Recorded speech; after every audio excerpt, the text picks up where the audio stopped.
बिस्मिल्लाहिर्रहमानिर्रहीम। अस्सलाम वालेकुम नाज़रीन, आप यूट्यूब चैनल देख रहे हैं। मैं इमरान खान हूँ। हुकूमती इत्तेहादी जमात पाकिस्तान पीपल्स पार्टी ने भी अब आवाज़ उठाना शुरू कर दी और वो भी ये कह रहे हैं कि गिलगित बल्तिस्तान के इलेक्शन में ज़्यादतियाँ की जा रही हैं।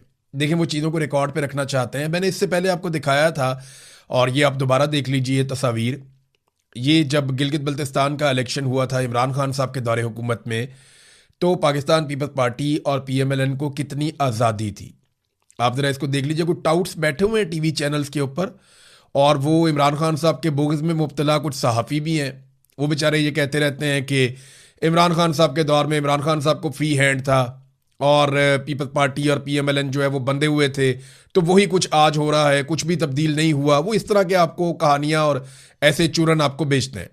लेकिन हकायक ये है कि इमरान खान साहब के दौरे हुकूमत में लगभग सारे ज़िमनी इलेक्शन इमरान खान साहब हार गए थे।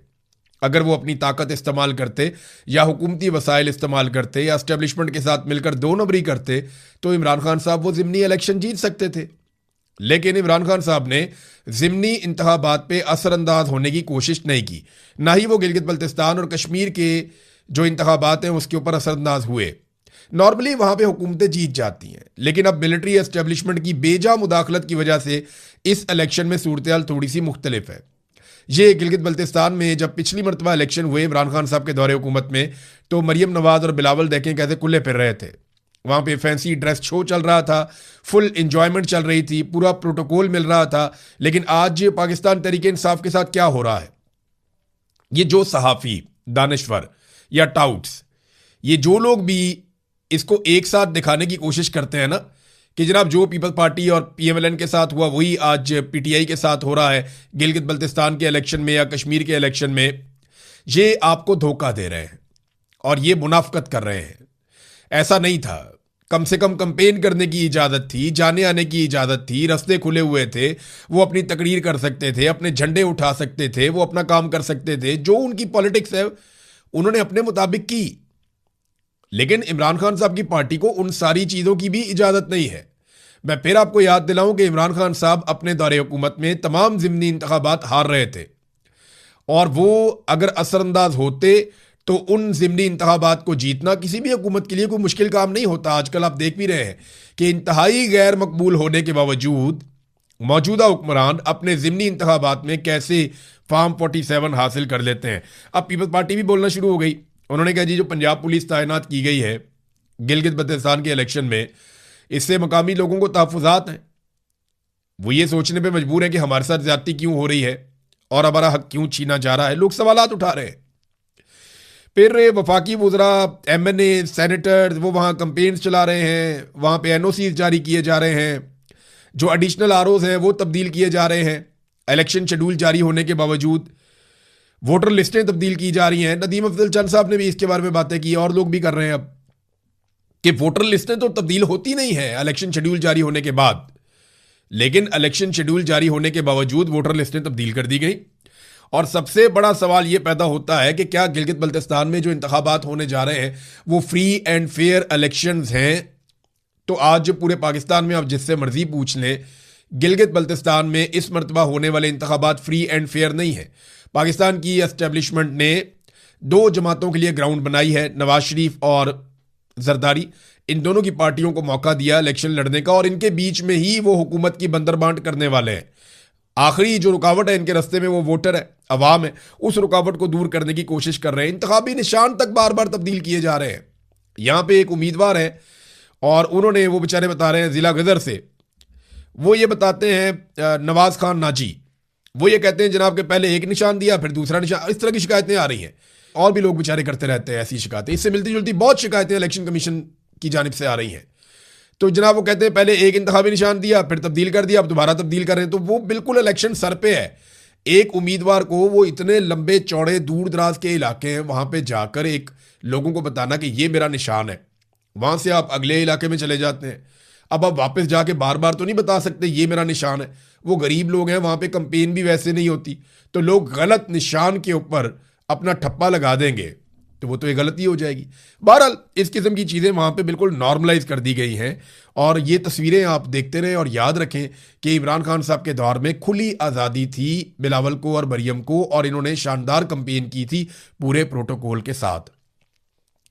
कैप्टन सफदर पता नहीं किसकी तरफ से इलेक्शन लड़ रहे हैं, जाते तो वो नून लीग के जलसों में है, लेकिन बदवाएं वो पीपल्स पार्टी और नून लीग को देते हैं। कैप्टन सफदर ने अभी एक जलसे में बदवा दी, उन्होंने कहा जी कि या अल्लाह जो लोग अवाम का पैसा खाते हैं उनको इस दुनिया में भी जलील कर और आखिरत में भी उनकी नस्लों को तबाह कर दे जो हमारी नस्लों को आगे नहीं बढ़ने देते। आमीन, मैं भी आमीन कहूँगा। और मेरी पूरे पाकिस्तानियों से सबसे अपील है कि आप भी कैप्टन सफदर की इस दुआ के ऊपर आमीन कहें। बल्कि मैं ये चाहूँगा कि कैप्टन सफदर एक दिन जब बैठे हो ना रायवंड में, या कभी जहाँ पे जरदारी और नवाज शरीफ इकट्ठे बैठे हों, वो वहाँ पे ये वाली दुआ करें और वहाँ पे ये कहें कि या अल्लाह जिसने कौम का पैसा खाया वो तबाह बर्बाद हो जाए। फिर देखें कैप्टन सफदर को वहाँ पे कितने मिनट बैठने देते हैं। एक दफ़ा वहाँ पे ये दुआ करें कि या अल्लाह उनकी नस्लें तबाह कर दें जो पाकिस्तानियों की नस्लों को आगे नहीं बढ़ने देती। फिर देखें कैप्टन सफदर को कैसे वो मीटिंग में से उठाते हैं। अव्वल तो मीटिंग में बैठाएंगे ही नहीं, इतनी औकात ही नहीं उन्होंने बनने दी कैप्टन सफदर की, लेकिन जो उनके साथ होगा वो भी अच्छी तरह जानते हैं। तो कैप्टन सफदर साहब अपने अंदर की भड़ास, अपने अंदर का गुस्सा, वो कभी ना कभी मुझे ऐसा लगता है कि वो निकालते रहते हैं और वो नाम लिए बगैर सच बोलते हैं जो जाकर बहुत दूर तक हिट होता है। देखिए, पाकिस्तान तहरीक इंसाफ के ऊपर लोग कहते हैं कि उन्होंने क्या किया, नवाज शरीफ भी ये कहते हैं, बाकी लोग भी ये कहते हैं कि क्या किया। गिलगित बल्तिस्तान की बात कर लेते हैं। 1-1.5 साल उन्हें वहां पे हुकूमत मिली है, लगभग 1.5 साल के आसपास का टाइम मिला, क्योंकि इसका इलेक्शन बाद में हुआ था। कोरोना वायरस गुजर गया, उसके बाद गिलगित बल्तिस्तान में इलेक्शन हुआ।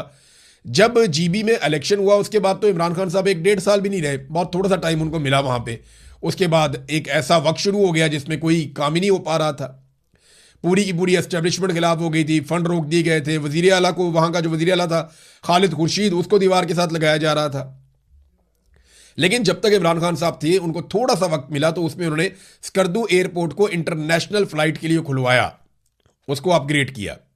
फिर स्कर्दू और गिलगित को सियाहत का मरकज बनाया और सरमायाकारी वहां पे मुतारफ करवाई इमरान खान साहब ने। ये मुजम्मल असलम साहब बता रहे हैं।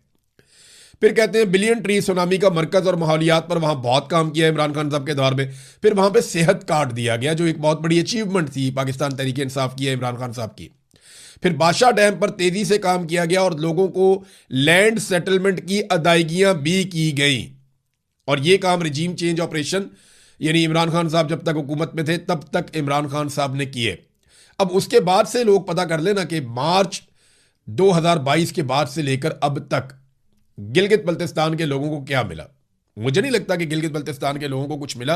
हाँ, उससे पहले भी कुछ प्रोजेक्ट हो सकते हैं, लेकिन रजीम चेंज ऑपरेशन के बाद से अब तक कोई तरक्की पाकिस्तान के अंदर नहीं हुई, कोई मंसूबा पाकिस्तान के अंदर नहीं बना। बिल्कुल जीरो कारकर्दगी है इनकी रजीम चेंज ऑपरेशन के बाद से लेकर अब तक। यही शिकवा जो है वो हमारे जो लोग महरूम हैं, जिन इलाकों में महरूमियां ज्यादा हैं वहां ये शिकवे ज्यादा किए जाते हैं, जैसे कि आज़ाद कश्मीर। अब आज़ाद कश्मीर के अंदर नादरीन शेड्यूल आ गया है जॉइंट अवामी एक्शन कमेटी का। ये शेड्यूल मैं आपके सामने रख देता हूं और ये मैप भी है मेरे पास। ये नक्शा है पूरे आज़ाद कश्मीर का, ये ग्रीन कलर का।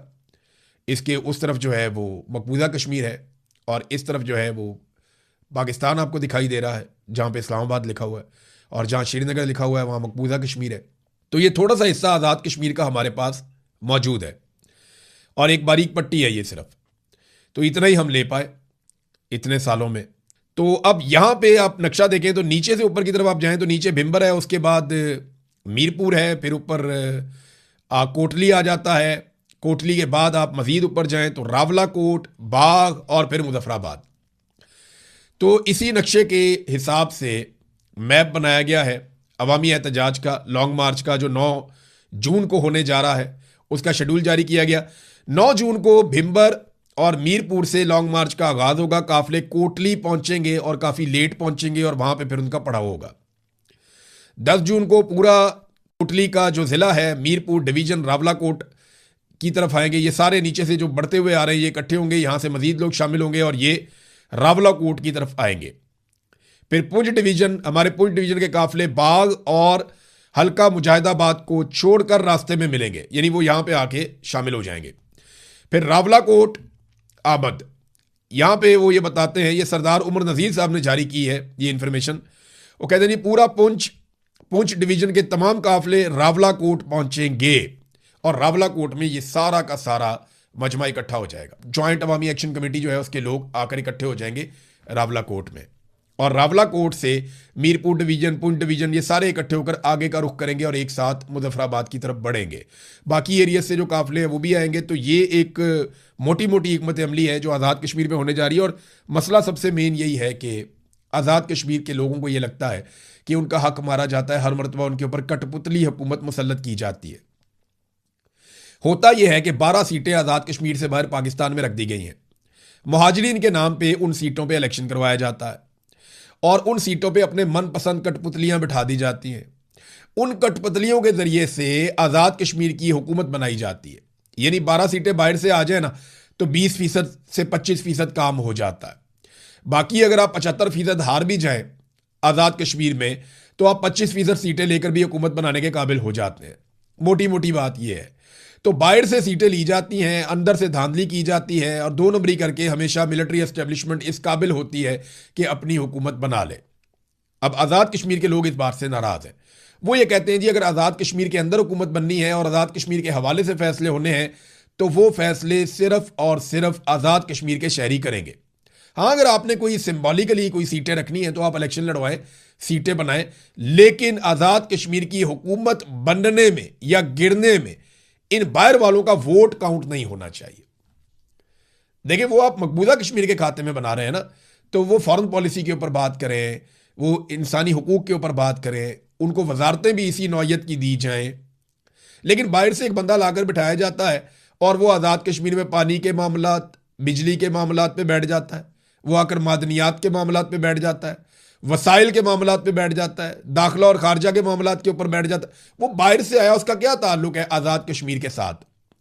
तो ये जोर जबरदस्ती की जाती है जिसके खिलाफ आज़ाद कश्मीर के लोग आवाज़ उठा रहे हैं। सबसे मेन बात है कि वो कहते हैं इन 12 सीटों को ख़त्म कर दें या कम से कम हमें ये कमिटमेंट दें कि ये 12 लोगों का आज़ाद कश्मीर की हुकूमत बनाने में या गिराने में कोई किरदार नहीं होगा। आज़ाद कश्मीर के लोग अपनी हुकूमत का फैसला खुद करेंगे जैसे जमहूरियत में होता है।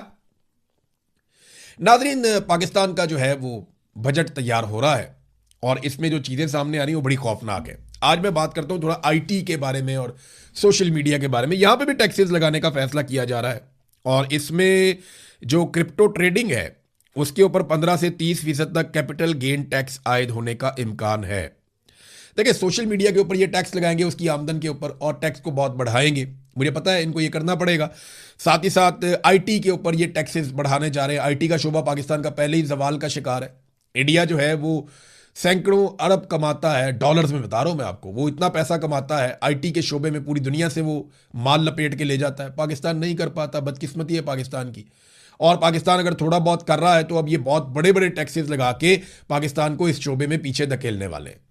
लेकिन लोग करेंगे क्या? आईटी वाले लड़के आजकल क्या करते हैं, जितने लड़के लड़कियां आईटी में काम कर रहे हैं वो बड़े आराम से पाकिस्तान से बाहर किसी ऐसे मुल्क में अकाउंट बना लेते हैं जहां पे टैक्सेस कम है।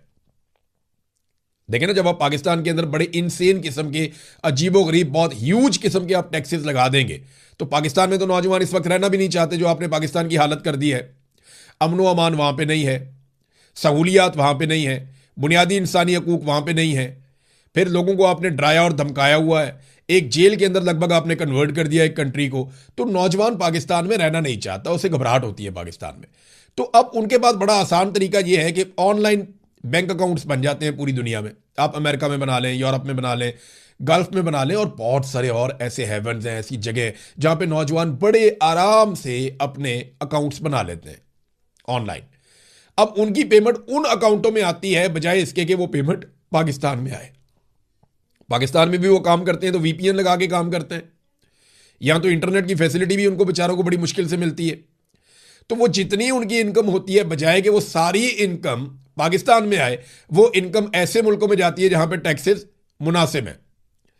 अब पाकिस्तान को यह बात समझनी चाहिए कि ज्यादा पैसा पाकिस्तान में आएगा, पाकिस्तान के बैंकों में आएगा, पाकिस्तान में पड़ा रहेगा तो पाकिस्तान को फायदा होगा। आप उसके ऊपर टैक्स नहीं भी लेंगे तो पाकिस्तान को फायदा होगा, कम टैक्स लेंगे फिर भी पाकिस्तान को फायदा होगा। लेकिन अगर आप भारी भारी टैक्सेस लेंगे तो यह पैसा पाकिस्तान में आएगा ही नहीं।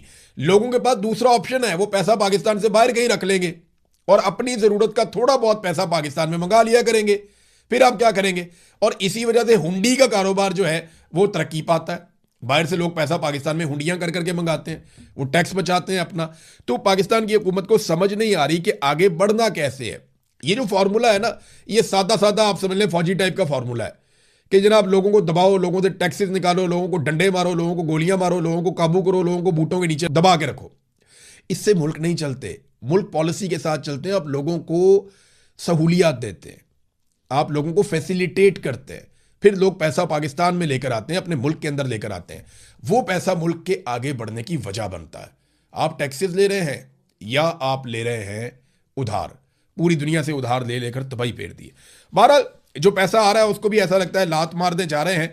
इन्होंने नारे मारे थे नादरीन के बिजली हमने सस्ती कर दी है।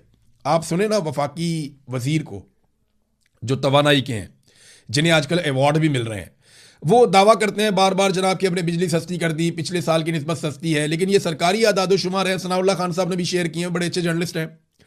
तो ये जो सरकारी आदादोशुमार हैं ये क्या बता रहे हैं? ये सरकारी आदादोशुमार बता रहे हैं कि गुज़िश्ता साल मई के मुकाबले में मौजूदा साल मई में, यानी 2025 के मई के मुकाबले में 2026 के मई में जो पाकिस्तानियों ने बिजली खरीदी वो 36.47% महंगी हुई है। यानी लगभग पाकिस्तान की बिजली 36-37% के दरमियान महंगी हो गई पिछले मई के मुकाबले में इस मई में। तो ये कैसे दावा कर सकते हैं कि पाकिस्तानियों को बिजली मादी की निस्बत सस्ती मिली है? लोगों को बेवकूफ़ समझते हैं, झूठ बोलते हैं और फ्रॉड करते हैं। तो ये फ्रॉड ज़्यादा देर तक चलेगा नहीं। नाज़रीन एक चीज़ मैं आपको और बताऊं, नवाज शरीफ साहब क्योंकि इलेक्शन लड़ने गए हुए हैं गिलगित बल्तिस्तान में, बड़े लंबे अरसे के बाद उनकी पॉलिटिकल लॉन्चिंग हुई है। इससे पहले उन्हें लाया गया था और उन्हें लॉन्च किया गया था जब उन्होंने कबूतर उड़ाए और उनके तोते उड़ गए। यास्मीन राशिद ने जेल से बैठकर उनको आज इबरतनाक शिकस्त दी। नवाज शरीफ को बदतरीन शिकस्त हुई, पूरे खानदान को शिकस्त हुई, लेकिन उसके बाद जूते पॉलिश करके ये लोग इक़्तिदार में आ गए। अब नवाज शरीफ साहब आउटडेटेड बातें कर रहे हैं, वो बातें कर रहे हैं जो वो आज से 7-8 साल 9 साल पहले करते थे। मुझे क्यों निकाला, मुझे क्यों जाने दिया। मियाँ साहब गिला शिकवा आपका गिलगित बल्तिस्तान के लोगों से बनता ही नहीं है, बल्कि पाकिस्तानियों का मियाँ साहब आपसे गिला शिकवा बनता है कि आपने हमेशा पाकिस्तानियों को ट्रक की बत्ती दिखाई कि जनाब मैं इनकलाब लेकर आ रहा हूं, और पतली गली से आप आराम से किसी जहाज पे बैठ के निकल गए डील करके। आपने हमेशा कौम को इनकलाब के पीछे लगाकर खुद पतली गली पकड़ी और हमेशा पाकिस्तान से बाहर आप चले गए। लोगों को कहा इनकलाब लेकर आओ और खुद आप डील करके बाहर चले जाते। आपने हमेशा यही किया मियाँ साहब लोगों के साथ। अब मियाँ साहब की सियासत जो है ना, इसके बारे में मियाँ साहब के अपने साथी, उनके अपने हमदर्द, वो मीडिया वाले जो मियाँ साहब से बहुत प्यार करते हैं, वो लोग भी मियाँ साहब पे तनकीद कर रहे हैं और उनको मियाँ साहब की बॉडी लैंग्वेज हारे हुए शख्स की बॉडी लैंग्वेज दिखाई दे रही है। मियाँ साहब जीबी में अपनी मायूसी साथ लेकर गए हैं और उनके पास अवाम को दिखाने के लिए और बताने के लिए कुछ भी नहीं है। जो तबाही उनकी सरकार ने फेर दी है, उनकी बेटी ने, उनके भाई ने जो तबाही फेरी है पंजाब में और वफाक में, उसके बाद वो लोगों से कोई क्लेम नहीं कर सकते, लोगों को कह नहीं सकते कि हमने ये कर दिया, हम ये मजीद कर देंगे। तो बहुत बुरी हालत है इस वक्त। नवाज शरीफ जो है वो बिलावल से भी बुरा परफॉर्म कर रहे हैं, और बिलावल निस्बतन बेहतर इसलिए परफॉर्म कर रहा है कि पीटीआई है ही नहीं, मैदान से ही बाहर है। जो मेन खिलाड़ी है उसको मैदान से बाहर रख के तो रेलू कट्टों का मैच हो रहा है, और रेलू कट्टों के मैच में ना आवाम को दिलचस्पी है ना किसी और को दिलचस्पी है। तो शिकस्त खोरदा हारे हुए शख्स की शबी दे रहे हैं मियां नवाज शरीफ साहब इस वक्त गिलगित बल्तिस्तान के इलेक्शन में। नादरीन बलूचिस्तान से एक खबर है, और वो खबर ये है कि कोयटा समेत बलूचिस्तान के अक्सर इलाकों में पेट्रोल लगभग नापैद होता जा रहा है। कई एरिया से ये रिपोर्ट हुआ कि 550 रुपये लीटर तक भी लोग पेट्रोल खरीदने पर मजबूर हुए। ईरानी पेट्रोल जो पहले दस्तयाब होता था, स्मगल होकर आ जाता था बॉर्डर से, वो भी अब बलूचिस्तान में दस्तयाब नहीं है। और कई इलाकों के बारे में लिखा हुआ है, कहीं पे 380 रुपये का लीटर वो भी नहीं मिल रहा, कहीं पे जो है वो कीमत पहुंची है 400, वो भी नहीं मिल रही, 500 रुपये इससे ज़्यादा कीमत पर भी पेट्रोल कई जगह पे नहीं मिल रहा। बहुत किल्लत हो गई है बलूचिस्तान में पेट्रोल की, और इसके लिए भी रिस्पॉन्सिबल पाकिस्तान की हुकूमत है, कोई और तो है नहीं। और दूसरा, कोयटा के अंदर अचानक से जो है वो इंटरनेट सर्विसेज जो है बंद हो गई हैं और मोबाइल बंद हो गया है। अच्छा, मोबाइल बंद करके ना पाकिस्तान के सिक्योरिटी इदारे ये समझते हैं कि उन्होंने दहशतगर्दी को रोक दिया है। मोबाइल फ़ोन बंद करके उन्हें लगता है नहीं, मोबाइल फ़ोन इस्तेमाल करते हैं दहशतगर्द। क्या पाकिस्तानी बेवकूफ़ है, या दहशतगर्द जो है वो पिछली सदी में रह रहे हैं? भाई वो सैटेलाइट फ़ोन्स इस्तेमाल करते हैं, उनके पास बेहतरीन कनेक्शंस हैं, उनके सपोर्टर्स उनके साथ मौजूद हैं, उनके पास फंडिंग है, उनके पास पैसा है। आप उनका मुकाबला नहीं कर पा रहे, आप आवाम के लिए इंटरनेट और मोबाइल फ़ोन बंद कर देते हैं। दहशतगर्द जदीद सिस्टम इस्तेमाल करते हैं, और ये बात मैं नहीं कह रहा, ये पाकिस्तान की इंटेलिजेंस एजेंसियां खुद बताती रही हैं कि दहशतगर्दों के पास जदीद कम्युनिकेशन के ज़राए हैं। तो जब उनके पास जदीद ज़राए हैं तो फिर आप इंटरनेट और मोबाइल फ़ोन क्यों बंद कर देते हैं अचानक से? लोगों को तकलीफ में क्यों मुब्तला करते हैं, ये सिर्फ नालायकी और नाअहली है और उसको छुपाने का एक तरीक़ाकार है कि जनाब हम दहशतगर्दी रोकने के लिए बड़ी कोशिश कर रहे हैं। अब तक के लिए इतने, अपना ख्याल रखिएगा, अपने चैनल का भी। अल्लाह हाफ़िज़।